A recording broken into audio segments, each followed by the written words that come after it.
అండి. ఈరోజు మనం కాజు పన్నీర్ కర్రీ చేసుకున్నానండి. ఈరోజు కాజు పన్నీర్ కర్రీ కోసం ముందుగా ఒక గుప్పెడు కాజుని డ్రై రోస్ట్ చేసుకొని పేస్ట్ చేసుకోవడం పక్కన పెట్టుకోండి. తర్వాత మనకి కాజు ఒక 2 గుప్పెళ్ళు తీసుకొని మనం ఆయిల్ వేసుకొని బాగా ఎర్రగా ఫ్రై చేసుకొని పక్కన పెట్టుకోవాలండి. ఒక 2-3 ఉల్లిపాయలు కట్ చేసుకొని ఉల్లిపాయ పచ్చిమిరపకాయ ఆయిల్లో ఫ్రై చేసుకోవాలండి. అలా ఫ్రై చేసుకున్న తర్వాత ఒక స్పూన్ అల్లం వెల్లుల్లి పేస్ట్ వేసాను. ఒక స్పూన్ అల్లం వెల్లుల్లి పేస్ట్ వేసిన తర్వాత మనకి సరిపడా సాల్ట్ కూడా వేసుకున్నానండి. తర్వాత సాల్ట్ వేసిన తర్వాత ఒక అర టీ స్పూన్ పసుపు వేసానండి. అర టీ స్పూన్ పసుపు వేసిన తర్వాత ఒక స్పూన్ జీలకర్ర పొడి వేసాను. ఒక స్పూన్ ధనియాల పౌడరు, రుచికి సరిపడా కారం, మనం ఎంత కారం తింటామో దాన్ని బట్టి కారం వేసుకోవాలండి.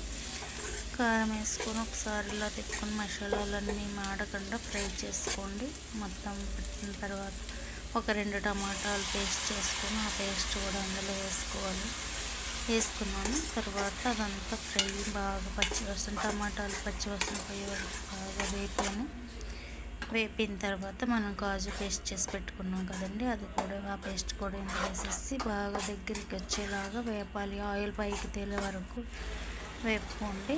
కొంచెం వాటర్ కూడా వేసుకోవాలి. అప్పుడు ఆయిల్ పైకి తేలుతున్నప్పుడు మనం కొంచెం ఒక గ్లాస్ వాటర్ వేసుకుంటే, నేనైతే మిక్సీ గిన్నెలో రుబ్బుకున్నాను కదా కాజు పేస్ట్, దాంట్లోనే కొంచెం వాటర్ పోసేసాను.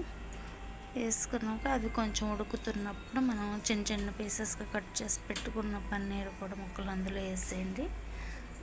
పన్నీర్ ముక్కలు అందులో వేసేసి కొంచెం ఇది అప్పుడప్పుడు తిప్పుకుంటూ దగ్గరికి వచ్చేలాగా వేపుకోవాలి.